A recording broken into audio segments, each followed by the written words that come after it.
Welcome to the HPTV Podcast. I'm Mitchell here along with Jamie and Steven, your hosts, to take you through the Harry Potter TV show premiering in 2027.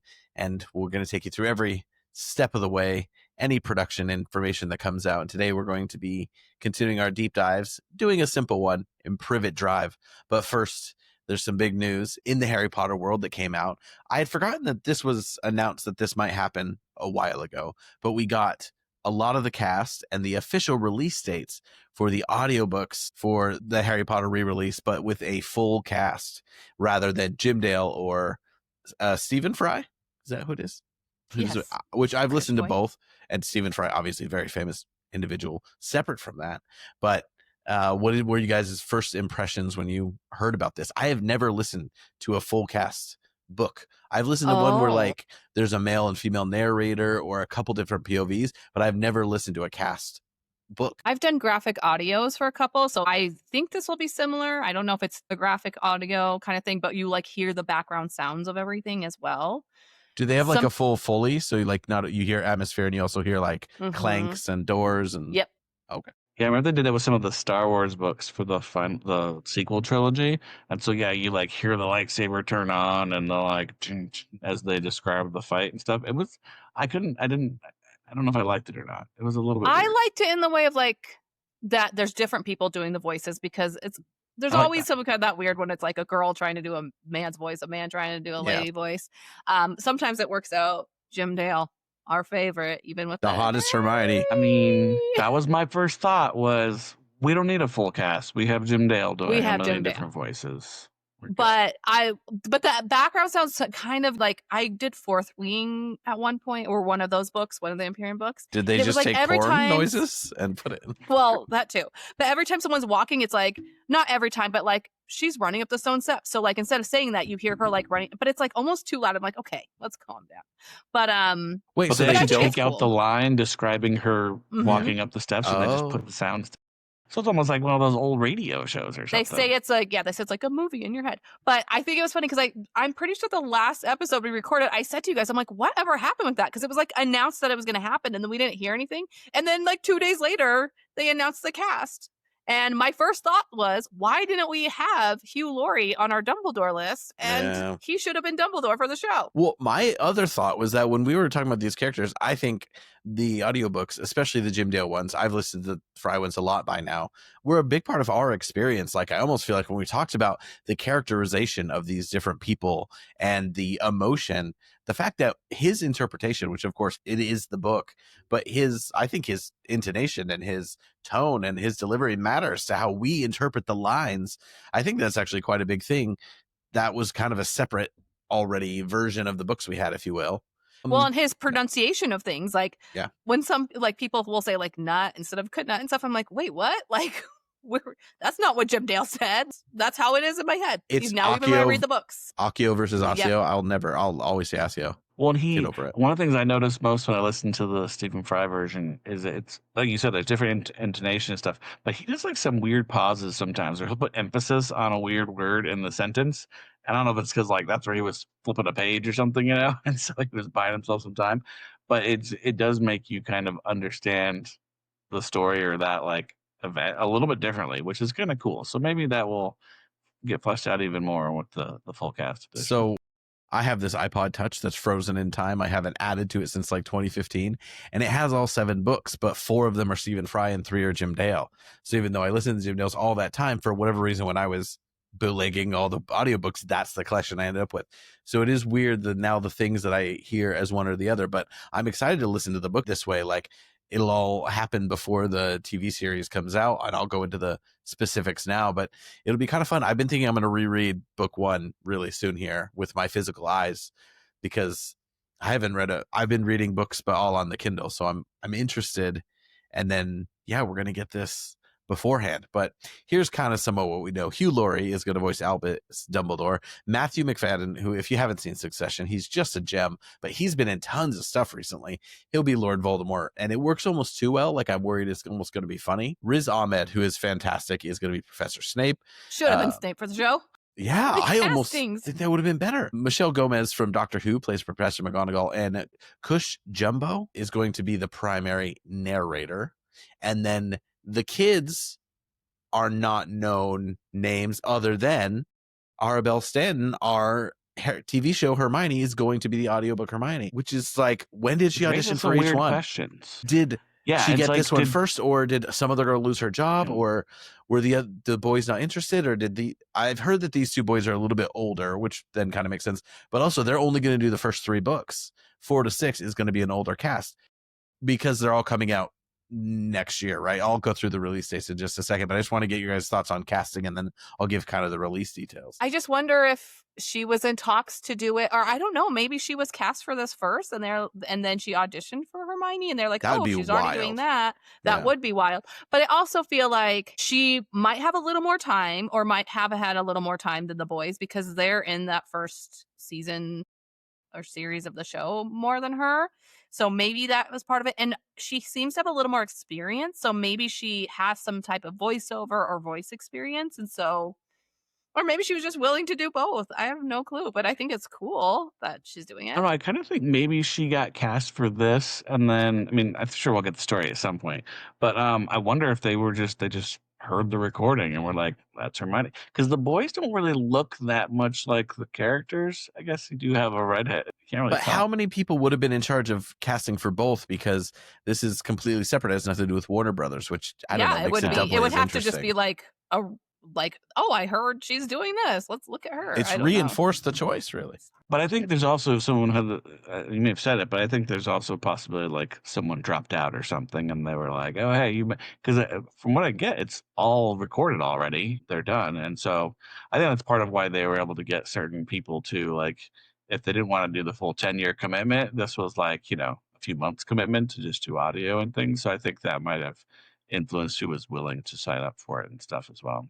Now, they did release a video, and it had a preview of like one line from a lot of the different characters. Can I play that? Do you think if I play this through my microphone, it's worth it? Yeah, you can try. Yeah, let me give it a try. That sounds crappy. We skip it. It is, while Mitchell's doing that, it is interesting as well that they do, again, because they record it all at once, they have one set of, the main trio cast for years 1 through 3, and then they flip for 4 through 7 as to an older trio. So that was kind of an interesting, I understand it, but yeah, because it's also you can't have someone's voice will change, but it's interesting they did 4 instead of 5, maybe. I don't know. And in general, isn't it nice that like some things that, I mean, this was announced, they're doing this a long time ago, but like they just announced it's going to happen. The first one's coming in November, which is pretty soon, and then they're coming up pretty quick after that. I'm like, I love that, instead of having to wait 2 years for everything in our lives.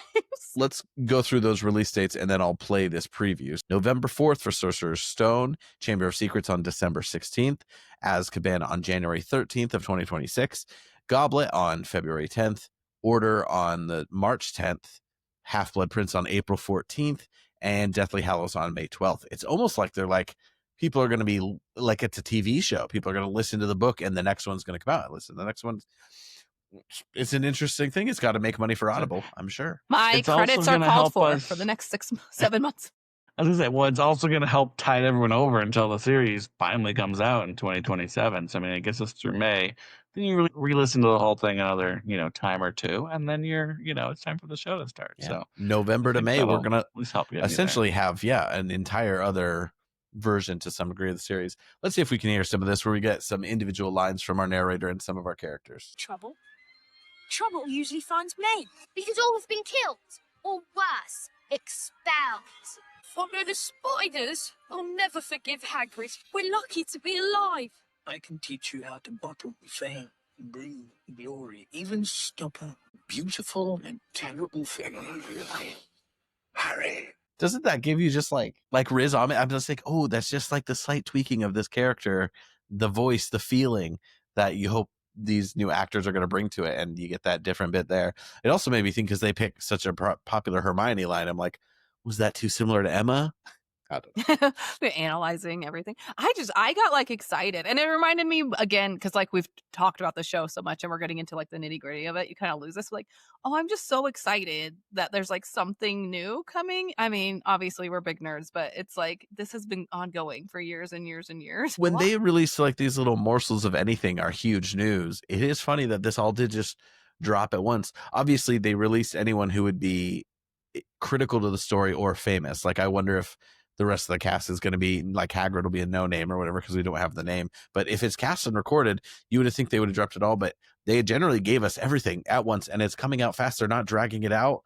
And it's got to be a big deal for Audible and Amazon in general. Like it's a big release for the Potter publishing. When they announced they were doing this, I just assumed it was going to be like audiobook actors or maybe theater people doing it. So like the fact that they even have like a pretty cool cast is awesome. And, you know, there's a lot of controversy around Harry Potter and especially J.K. Rowling. And so there's always a trepidation that people aren't going to want to do it because there's already been backlash for some of these people from that and having to defend themselves. So I was just like, oh, this will just come out and it's going to be like an audiobook that's going to be a little cooler. But I mean, it's kind of fun. And then getting like everyone talking about doing the role and getting casted and stuff. That's been fun too. It is awesome stuff. I also am excited because we talk about the show and, you know, worry about how faithfully they're going to adapt this and, you know, what they might add that we may not like or what they might not put in. But that's not going to happen with this. If it's word for word from the book, we know we're getting a faithful adaptation. I know there's intonations, a few things like that they can, you know, play with. But really,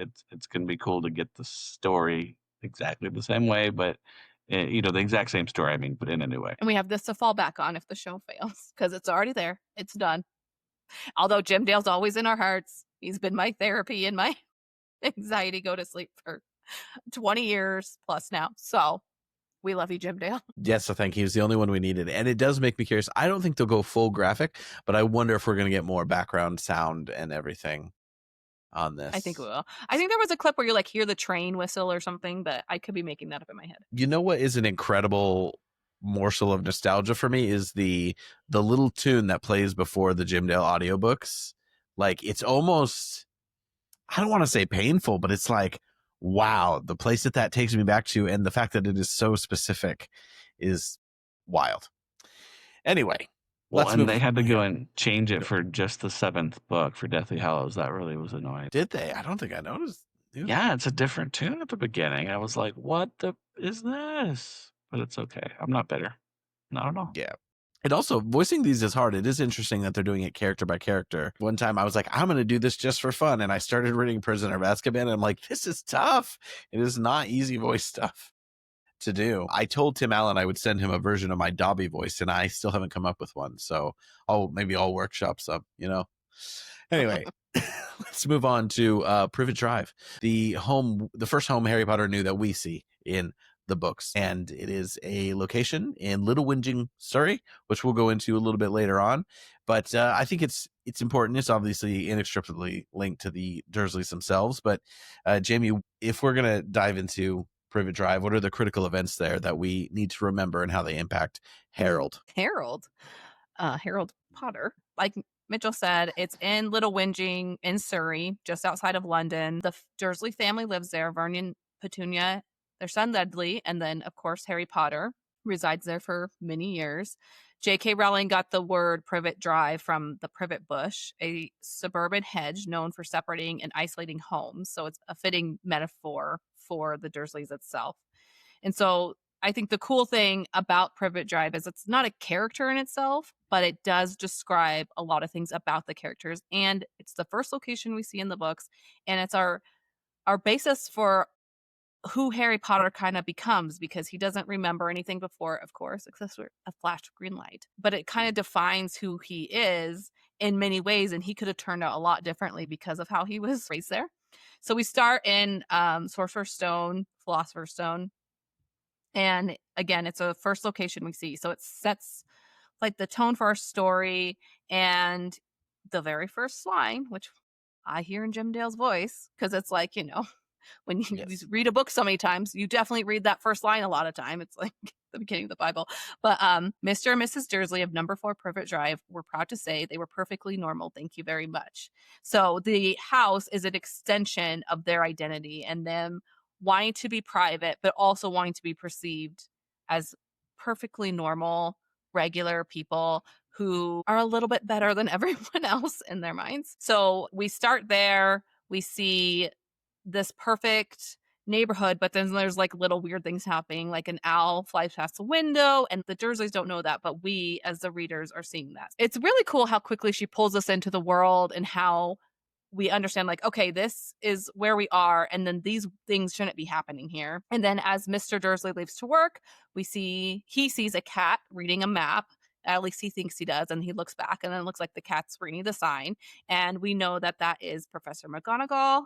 And then our other characters that we see on Privet Drive besides the Dursleys, Dumbledore arrives, Hagrid shows up and puts Harry on the doorstep, and then 10 years later, through the house and the exposition of the house, we learn very quickly that like Dudley's spoiled, has everything he could ever want, and then Harry, you don't even know he's there, besides the fact that he's a little boy in a cupboard under the stairs. He tells us how he's treated. He's awoken by his aunt banging on the door. And then next, Harry gets his letter there. That's the first letter that comes from the magical world to Harry, and it's addressed to the cupboard under the stairs, number 4 Privet Drive. And then letters flood the home and kind of wreck the home, and it's exemplifying that the Dursleys' world is being overtaken, like physically, by all these letters by the magical world that they've been trying to shove away and hide, and it's like turning the. I think it's really cool because it's very invasive. Like you can get the visuals of like these letters forcing their way into the house. They're coming in rolled up in the eggs and coming in through the mail slot and through the windows and down the chimney. So and that's something I think they captured pretty well in the movie. I think it'll be interesting to see how else they might do that. But they have their proper little world where everything is meant to be perfect. And then, this magic just invades and they're so pissed about it, which is awesome. And it makes us so curious because every little morsel of magic that we get, we're so intrigued at where this is going and what this is, because of course you come into this so blind and you kind of know you're getting this contrast between the muggliest of muggles, even though you don't know what a muggle is yet. Anyway, yeah, it's great. Yep. It just is a great way of defining like what's happening and a way of showing how it's encroaching on their world. And also Harry's trapped in this situation and he can't even open a letter. So we jump into Chamber of Secrets. Again, we learn a lot about the family from this. We're at the breakfast table right off the bat. Harry is isolated in the home because he's not hearing from anyone at Hogwarts. But now we see a character shift in that Harry knows there's a world greater outside of Privet Drive. So he has a little more hope, even though he's trapped in this home, but he's not hearing from anyone. Hedwig's now in the house, so that gives him a friend. We see the back garden for the first time, and Harry sees eyeballs in the hedge, which end up being Dobby. Dobby, again, if the Dursleys didn't suck so bad, you would feel a little bad for them, how much magic destroys their house. But Dobby comes and gives his warning, and then totally drops the cake and disrupts their whole meeting. Well, Mr. Dursley was telling a racist golf joke. So yes. Also, it should be noted, this is when we find out that there is an extra bedroom that was just for Dudley's toys. So yeah, if you're selling this on Rightmove here, you are looking at a 3-bed, one under the cupboard. Not a bonus room. Not fire safe. But I did forget to mention that. So in the first book, they move Harry upstairs because of the letter saying the cupboard on the stairs. So they're like, oh, they know the layout of our home, and they know which you're is in the cupboard. Just crazy because they had an extra room and yet they put the kid under the stairs. Dudley needed a space for his toys. He couldn't put his toys under the stairs. Like, no, man, too many. Talk about screwed up people. And I mean, again, it just exemplifies how horrible these people were. And the fact that they only move Harry because someone knows that they're keeping him in the cupboard under the stairs. It also shows that they're dumb or maybe they think Harry would have followed his mother's footsteps either way. But if they would have embraced Harry and treated him like Dudley, maybe he would have rejected the magical world. But instead, they made him a Cinderella. He had to cook bacon for them. Yep. And apparently he was good at it because she had high standards. So we see the back garden. Dobby comes into Harry's newer room and messes up the whole dinner. At this point, Harry's like barred into the house. All his stuff is locked up in the cupboard under the stairs because they want to suppress his magic as much as he can. So the house is like assisting them in a way, suppress all that for Harry. And then the Weasleys arrive. They pull the bars off the window. Fred and George enter the house to go get Harry's case, and then Harry escapes. And then also what happens in this book pertaining to Privet Drive is that we see the Burrow for the first time and see that contrast between a magical home and a muggle home. And of course, as we learn and grow, like not every magical home is like the Burrow. It's definitely unique on its own. And not every Muggle home is like the Dursleys, but it is like that juxtapositions of the world and like how warm and inviting the Burrow is, and how it kind of reflects who like Molly is, and how all loving and caring and warm, as opposed to like the clean starchness of Privet Drive. And then we go on the Prisoner of Azkaban. It opens with Harry sneaking to do homework because he's not even allowed to do homework or anything. He hides his stuff under the floorboard. Also, That's this when he is starts Alfonso it up. Cuarón's sin when he does magic there and doesn't get in trouble. No, it's just fine.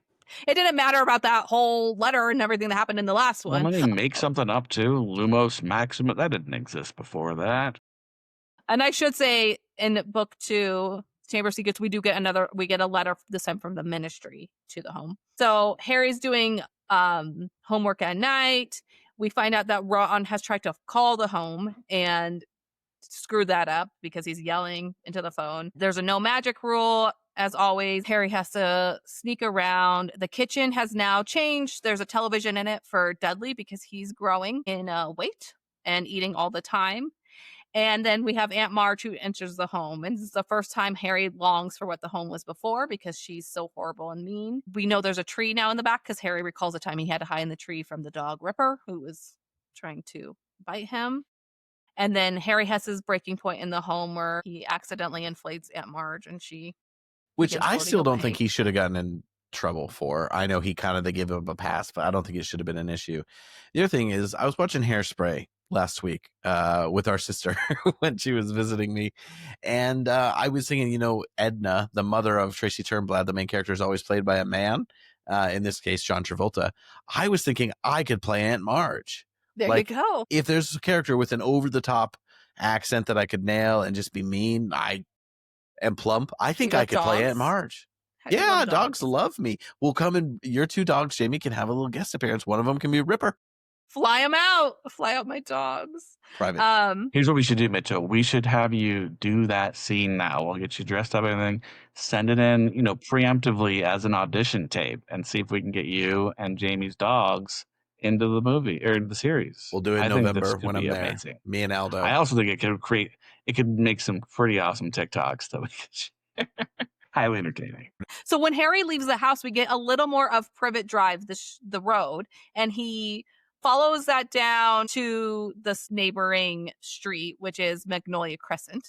So we get a little bit out of, the house and Privet Drive, and that area of our Muggle world expands a little bit. We already know this place is like torturous, right? So I think book 3 does a good job of introducing this element, kind of like you said, right, where it makes it even more hellish. And then, of course, Harry runs away, which is kind of like, why didn't he do that before? I mean, I know he kind of runs because he blew up Aunt Marge and he thinks he's going to get in trouble, but like, kind of makes you think, aren't there any better places he could have gone? And had he done that, would he have had an encounter with Dumbledore earlier? Is also whatever, because he needed that to stay his home so he would be protected, right? But you have to remember, he's little. He was 11 and he was 10. This is the only life he knows, period. Like Cinderella. Yeah. But like Cinderella, you're right. Cinderella made it basically to adulthood. But I will say that it does also display that Harry's getting older. He's 13. He does feel a little more justified of I'm out of here. I have another place to be. I can figure something else out. I've already broken the rule. I did magic. So he thinks he's done. And then we do see Sirius for the first time quickly in Little Whinging. And then the night bus shows up and takes him off. Well, one last piece of that, I just think, because we talked about the invasion of, magic into their house, I think that's what pisses off Vernon, and probably Petunia too, is that, it's this thing that they can't get rid of, at least during the summer, right? It keeps going back, and just the fact that now they can't keep Harry under their thumb, because like you said, he has another place he can go. And so they don't have that control any longer, and control is very important to them. So the magic, like we talked, even with the Burrow, right, it introduces this element of kind of chaos.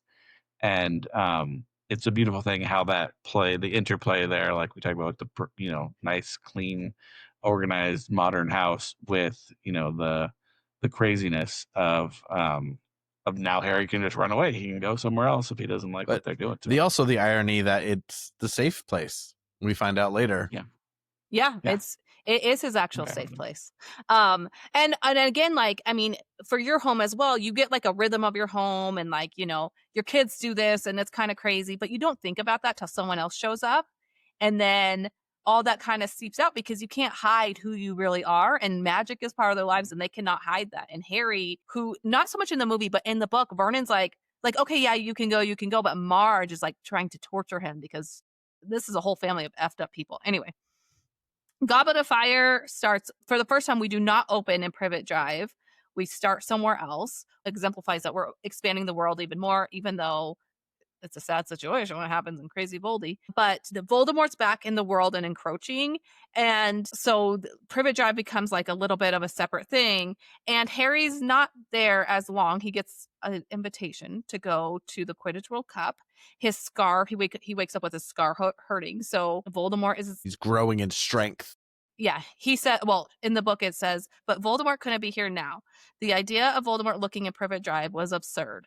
Impossible. And later on, we figure out that that isn't possible for a reason, but also to Harry, it's the worlds are so separate to him. Like, this is like this life, the Muggle world, and then he's over there in the magical world. Dudley's on a strict diet, so Harry's getting food sent to him from friends and trying to survive because Dudley got a little big. And again, the Dursleys don't do anything about that until someone else says something. When the school says something, then they are worried about what people think. And then the Dursleys' living room becomes a scene of more magical chaos when the Weasleys arrive via flu powder, but they don't have a fireplace. So they break in and literally burst into the Dursleys' lives. I can't wait to see this in the show. I The tongue toffee. This is an important missing scene.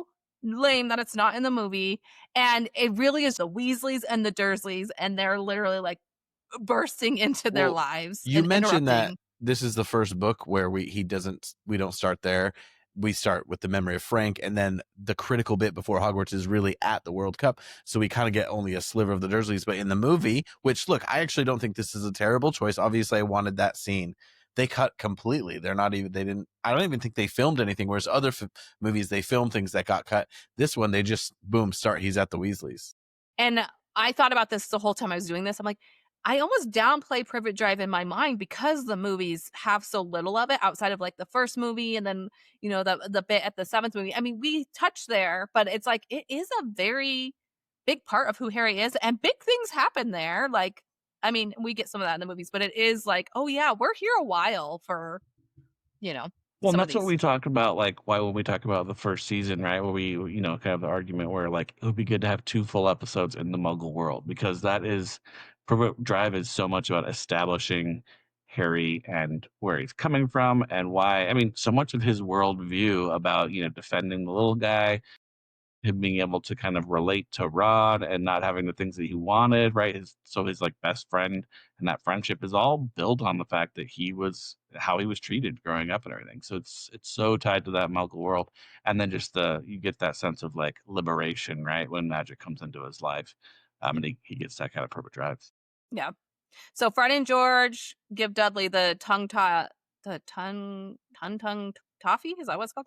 And then Mr. Weasley has to stay behind to fix up the home, which is like a battle for him to do because the Dursleys don't want to let him even do that. Order of the Phoenix, this I will say is like the most Privet Drive kind of exemplifies what's going on. It's the first place we see after the events of the end of Goblet of Fire, which is a lot, obviously. Cedric died. Voldemort is back. Not everyone knows that yet, but Harry knows that and we know that. And so there's like a heat wave.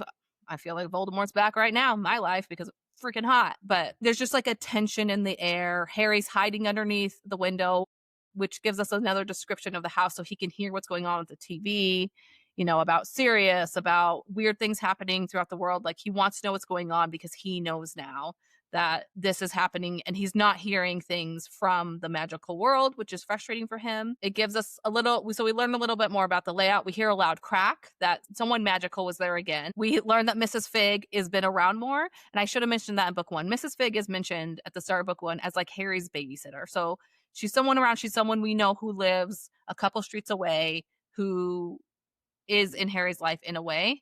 Harry goes for a walk when he pisses off the Dursleys and explores beyond even Magnolia Crescent. He goes to Magnolia Road and then he goes to a park and jumps a gate, which is a very British thing that there are gates around every park. I don't, maybe that's other places too, but that's what it makes me think of.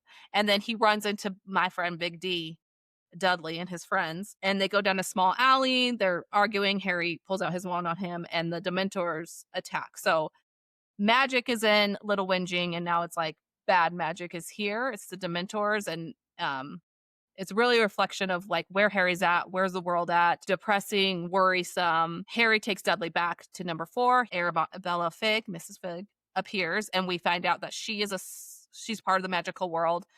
Do we know she's a squib right off the bat? I think we do. I think she says it. I think she says it, yeah. But she's been watching over Harry all the time. We find out Mundungus Fletcher was the one who apparated away, and that was a loud crack that we heard. Ministry letters arrive because there's been magic. Harry's in trouble. The Dursleys especially Vernon, want Harry out. They're done. But then 2 letters come from Sirius and Arthur telling Harry to stay. So Harry's receiving letters from people. He has gotten some, but no real information. And they're just saying, stay. And then Petunia finally gets a letter that reminds her of something. And then she completely switches around and she's like, he has to stay. Which is our first big indication of any sort of connection. And like the way it blooms into the Prince's Tale is kind of wild. Yeah. Yeah, Petunia in the magical world. She knows someone. He doesn't know who the letter's from at this time, but he knows that someone knows her and has reminded her of something, because I believe it said remember my last. And then the Order of the Phoenix show up. So we have Tonks, Lupin, Moody, Kingsley, Doge, Dedalus Diggle, Vance, and then Sturgis Podmore. Oh, and Hestia Jones. So they all come to get Harry. Everyone volunteered to come get Harry, which is cute. Everyone and their cousin. Yeah. Well, wait, it's important here too, because the reason the Dursleys are out is because that they get a fake invitation to, what is it, the best kept lawn competition or something. They know and how they, to of course, play are them. like gung ho, like, yeah, let's go get our awards so we can rub it in our neighbors' faces. And it turns out it's fake, so that more wizards can invite their house. I love that. It's so poetic. It's beautiful. And it's just, they're so easily played. And then Tonks has a line. She goes, oh, very clean, aren't these muggles? And then later adds, a bit unnatural. And then she says, oh, this is better, when she enters Harry's messy room. So like, again, just like about the world and how different, the Dursleys are. And she mentions that her dad is messy and he is a muggle. Is he a muggle or Muggle-born? Yeah, he's muggle-born. I almost said a derogatory Harry Potter term. Okay, and then Half-Blood Prince. Here we go. The first 2 chapters are not at Privet Drive, so we don't start there for a little while. And then when we do start there, we're inside Harry's room, and she really uses it as a lot of exposition of like the things laying about his room, what things are saying, because now Voldemort is openly back. Everyone knows Sirius has just died.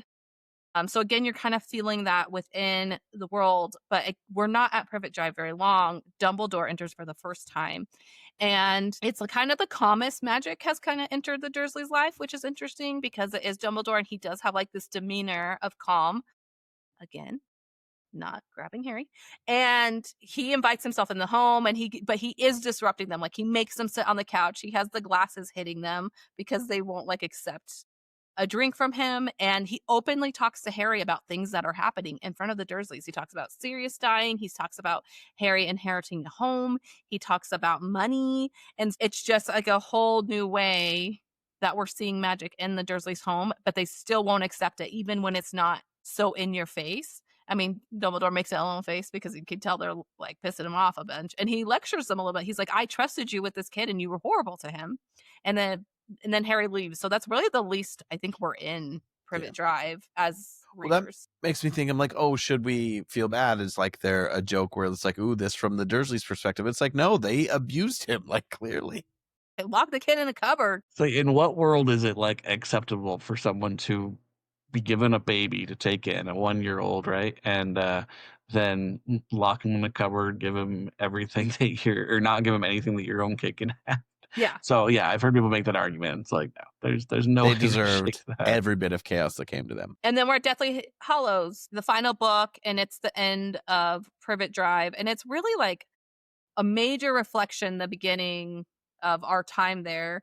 Harry is saying farewell to Privet Drive, and it's like, as a reader, and I think they do this well in the movie, it does mean something to Harry. His room and once his cupboard were a place of solace for him. They were, his little getaways from his abusive life. So I feel like the way it's described, I actually was reading this last night and I got a little teary-eyed, but I get teary-eyed over a lot of things.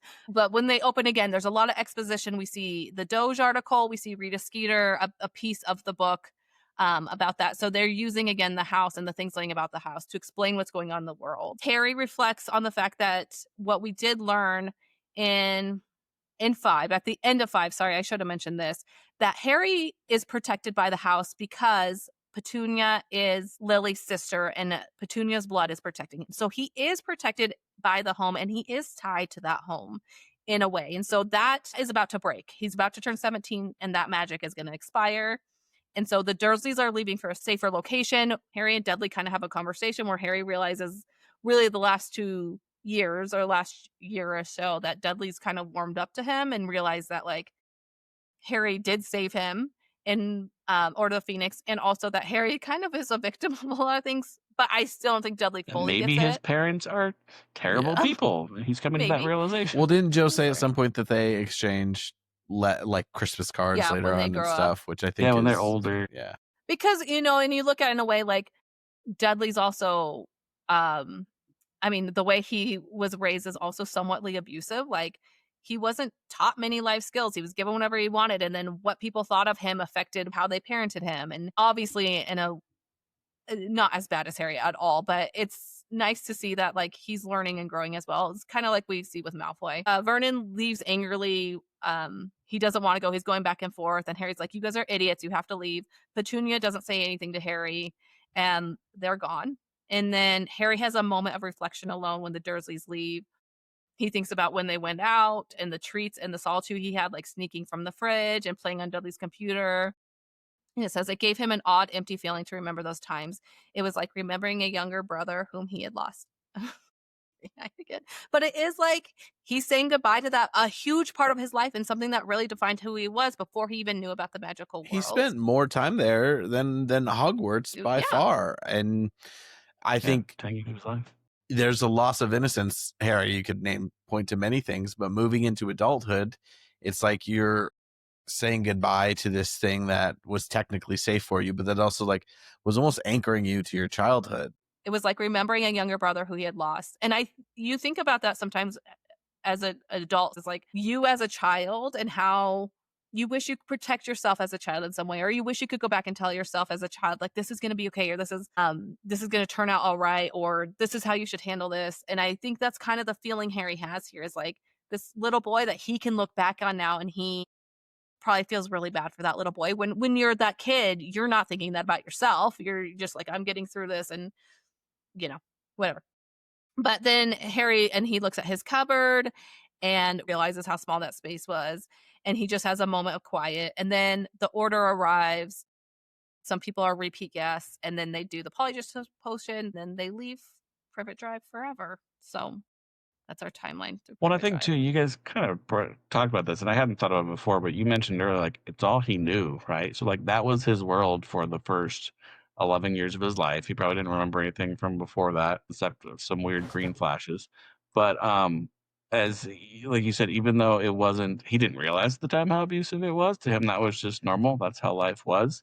And so even growing out of that, I think there was still a fair amount of like, it's a safe place because it's the place that you knew it was predictable in a sense, right? He knew how the Dursleys would react and what they did and what they cared about. And so he could please them when he needed to and stay out of trouble so that he could, mind his own business and things. But yeah, leaving that behind is you just adding more predictability, right? So he's going out into the world, don't know what's going to happen next. Is he even going to live, the next few days, or is Voldemort going to find him? And it's pretty crazy steps that he takes, especially knowing, like we said, the what the spell is, right? And the protection that he has living with his aunt, and that's going away. Really so messed it's a up whole new world abusive. in book 7. A really messed up abusive relationship. It's kind of like basically. it's the devil instead of, it's even like he knew how to handle the Dursleys to some degree, even though it was miserable. So like when Aunt Marge came in and was a chaos factor, that was really unsettling because he's like, oh, I know how to navigate this abuse, but not this. And I mean, anyone who's been through something traumatic, obviously there's like Stockholm syndrome, but there is like some sort of comfort in going, even like if it's a horrible situation, you knew how to navigate it. That was the situation that you were in for a long time. You knew how to. I think the devil is the perfect way to describe it. Production wise, the original was filmed on a real street in Berkshire, not actually in Surrey. I'll go into that myself. And then they moved it to a set. But now we've got to look forward to how this is going to be handled in the TV show, both production wise, how much time we're going to spend there, how it's going to impact our story. So, Stephen, what do you have for that? Yeah, I mean, like you said, right? For the first movie, they had a location which they just had to build for the other movies, right? So they basically recreated it and pretty dang closely. So we know that house fit the vibe that they wanted to portray. Yeah. And so, but we know that for the show, they are basically building a small city in Leavesden. And so we've seen pictures that I think we've talked about before, but are on X and have been posted other places where they've built kind of the whole street. They've built Privet Drive, and you can see the different houses. I don't know if we know exactly which one is number 4. And I think we've talked about the permanence of that, which is really important, right? Is that they are investing in 10 years of this and 7 seasons. Some people argue there might be more. Well, especially when you think of how much they're actually going to need the exterior, might only be in certain seasons. And then it's like, are they going to build like around Magnolia Crescent and show a park? Or because a park is only, and there's a subway or the Phoenix. And at what points are we actually going to need to see what and how much are we going to have an actual natural one-shot element? But yeah, they built out at least this stretch of the road, which is pretty crazy. Yeah. And so, and it sounds like there are some other key sets that are being built there. I think one they said was platform 9 3/4, and then there's others. And so it'll be interesting how they use the movie magic to kind of blend locations and things, right? Like, will they actually build that out for the future movies where he explores the neighborhood, or are they going to be able to cut it with, actual locations and things as they kind of grow into that? So we know they've been building a lot of these things. There's also a Muggle school exterior that they have been filming at in Hemel Hempstead. Close enough. You know where that is? Yeah. Better see that kid on that roof. That's what I want to know. But yeah, but it sounds like for the most part, what they are doing a lot of the Muggle world shooting first, and so much of that is rooted in Privet Drive and some of the perfection that's tied into that, right? And the Dursleys, and you even see the picture we have of Petunia at the zoo, right? You get a good sense of how prim and proper she is, and fits the 90s mom vibe very well, actually, which is kind of hilarious to see. I think, yeah, it's just worth saying then, how much are we going to see here? Because in the first one, we've said we want at least 2 episodes pre-Hogwarts, but that involves Diagon Alley, that involves a lot of non-Privet Drive. I hope that they either make the first episode of each season, when it comes to Harry's life, a longer episode. Like, okay, we'll get into Hogwarts and be more episodic, but even if season 2, instead of 2 episodes before Hogwarts, we get a 90-minute episode, because we want to see Harry go through that stuff with Dobby. We want to see in book 4, like Harry's misery and his nervousness to ask. And some of that needs a little bit of time to help build it up. So the key sequences that we want to keep from Privet Drive, obviously Marge will make it in. We want to see the Tongue Toffee. In book 5, we kind of get what we get, but it's like, I guess the later books you could start to really be like, it's only 30-40 minutes that are going to take place. But The whole order has to go there twice.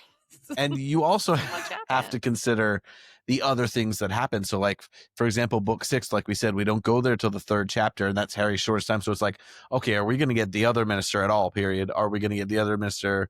Are we going to get then Snape and then Harry all in one episode? Well, I think too, it's telling as well. Like, for example, there's a Muggle school location, right? In the books, you get kind of a mention of the fact that Harry has had these things going on at school, but apparently they're going to show it. So I think it gives us kind of an idea too of what they're fleshing out, and so what we might see of the Muggle world. Like, we know the scene. There's an early scene in book 1 where Vernon is at work. So we're going to get to see, like, what's his office look like? What is his office building? Is it like in a dingy part of London, or is it like a fancy part of town? And is he, is his drill company he was a director of really like, is this like a high society thing, or is he kind of like a poser? You know what I mean? I think so much of that we get to see visually is going to help us to kind of define, Vernon, like, what is he really? And so there's so much of that. I think also, like, some of the things people are talking about is like set dressing. So when we talk about, hey, we've got Privet Drive, but like, do we get to see Privet Drive with Christmas decorations, snow at some point? Like, is there ever a point where we go back and we're able to kind of check in on like what's going on with the Dursleys? Would that add anything to the story or Dudley's development? So I think there's some cool ways where, again, just knowing that they're filming at the school and, what they're doing with the zoo scenes and stuff like that, that there could be some more fun to be had. I think we just need enough at the beginning of those and that relationship to like have those feelings of Harry leaving it pay off, which honestly they almost do in the movies. So maybe we don't need much, but I want to see that misery. I want to see that contrasting relationship. All right, I'm going to... Some sepia, Can maybe? I just real fast? Go. Yeah, I just kind of what Steve was saying. I just want to see a reflection of like the house more so exemplifying like who the Dursleys are and Harry's experience there, where I feel like we didn't really get that as much in the movies. It just feels like the production design is great, but I want to feel that. And I want like the cinematography to be better. I think it'd be so cool to have shots of like the exterior of the home and like what's going on in the windows of the home at night. Like things that that could tell us so much about Harry and the difference between him and the Dursleys and how the Dursleys treat him. And also getting a cohesive idea of like the house setup. Like I would love that. So it's not different every movie. Or it's like, wait, was this room on this side or this side? I'm really excited to see it from a different perspective and having a little bit, hopefully a little bit more of an artistic eye on that and using it kind of as a character within the story. Well, and like in the original, like it's clean, but it's also like it's decorated the way you'd think like Petunia would decorate it, but then it does change a little bit subtly movie to movie. Like it's a little more old fashioned, and this will be very 90s. Like people here have been saying, oh, well, not here. People on Reddit from Britain apparently have said, oh, it'd be great if they just had like one of those old 90s shops that you don't see anymore. And like, I think if you saw something on the TV that was like, oh, that really would have been on the TV in the 90s of a suburban home. And what did homes look like in the 90s? Because I don't feel like the Dursley, what they're showing as the Dursleys' homes, maybe, some people on the Reddit have said, like, that's the idea. The Dursleys and their home and how they dress is the idea of like, what an American would think they would do, as opposed to what the 90s were really like there. Well, but that's funny because I've seen mostly defense of it from British people. They say like, oh, that's what would have been built in a suburban area. In fact, what we've seen from the newer overhead shots that were leaked, it was almost a mock Tudor style, and they said that was very popular in the 70s and 80s. So it's like if this was built late 80s, it'd be like, oh, this is what it felt like. The interior, I guess, is more up for debate. That's what I'm talking about. Sorry, Yeah. I was not talking about the exterior. When I drove past Surrey, the one time I ever did that in England, it does look like that. Everything looks the same. There's kind of like this brown tent, like to everything. But I was talking about like the interior of the home, and then like their actual wardrobe. Well, I thought in the early ones it was, and then it kind of modernizes over time a little bit. Well, let me tell you a little bit about Surrey. So Surrey, apparently it means different things to a lot of people. When I first heard Surrey, I heard it was more of an affluent area, which a lot of it is, but there are some ghetto areas, there are some dangerous areas, especially those closer to London. So Surrey has changed shape many, many times, but there's an area that's very much known as Surrey with a handful of smaller places. And you wouldn't necessarily say I'm from Surrey, but you might give it as a broader area if someone doesn't know. Like if you're from Guildford, you would say Guildford. And so part of Surrey is in Greater London, but a lot of it is just outside of London. But while there's places within Greater London where you'd say, oh, I'm from Richmond, not necessarily from London, even though it's well within London, you would you definitely identify Surrey kind of as its own place, but it's London adjacent. Whereas if you lived in Essex or you lived in Brighton, you would be like, I live in the south of England, but those are not near England at all. And then of course you get further away towards Devon and everything. So it's southeast of there. It's not crazy to think you'd commute into London, but everything I was reading was like Vernon probably didn't work in London. And I'm like, does it ever explicitly say that he's going into London for work? I don't think it does. It just says he's going over. Yeah, Jamie, bust that book open. I will say there's this article on the getsurrey.co.uk all about where do we think they actually lived, like what inspired it. And the thing is, J.K. Rowling never really lived there, right? So it's not, I don't know how much she picked like a suburban area where there would be like affluent people, or you'd move there so you could tell people you lived there, even though Surrey's a little bit more of a mixed bag. It's got a lot of beautiful green space, but it is a lot of affluent areas, and a lot more foreign money is coming in and investing in Surrey now. There's also a lot of headquarters there. So like you'd think they'd all be in London, but actually some companies like Canon, Samsung, Philips, also someone noted that DeWalt headquarters are within driving distance, but they're not in the nicest area. So if he works for a drill company, it'd be funny if it was DeWalt. And then they said there's a smaller one that is in some sponsorship going there with DeWalt. Yeah, in a place nearby.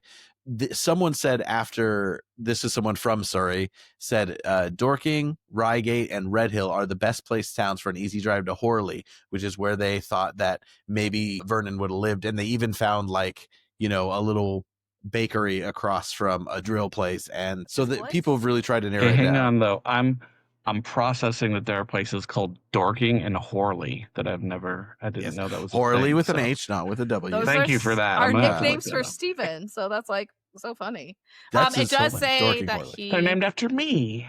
It just says that he's but on the edge of town, drills were driven out of his mind by something else. He sat in the usual morning traffic and he couldn't help notice to see something strangely about people. So it just talks that he drives into town. So I guess that could mean a lot of things. It's not preposterously far, but everyone was saying that too. It would be a full day trip to go to King's Cross, because they do kind of intonate that would be a few hours to King's Cross. So also, if he works in the city of London, then he would have a massive commute. It wouldn't really make sense. And he wouldn't be able to drive in and park in the parking lot. And this is not to patronize anyone, but the city of London itself is a square mile, which is on the east side of central London, Greater London. So there is a lot of business there, but there's also other centers of business around London where it could be.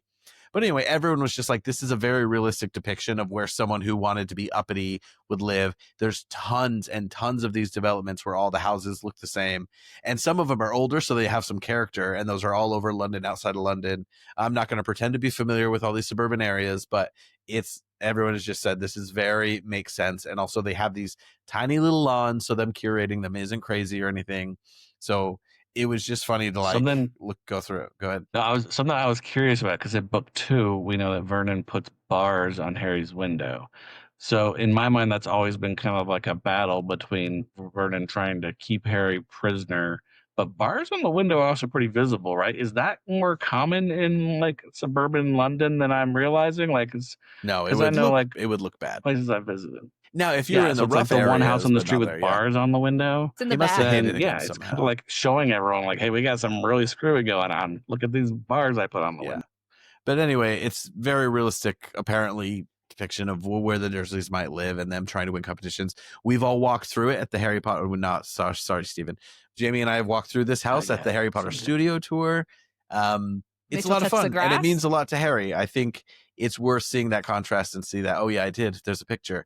And also even on the back of they had a Deathly Hallows thing on the back of the sign that said Privet Drive. So it is like a fun little morsel, and it is a location that means a lot to Harry and apparently kind of works within the frame of the story in the real world. So it'll be interesting to see. Do you guys have any final thoughts on Privet Drive?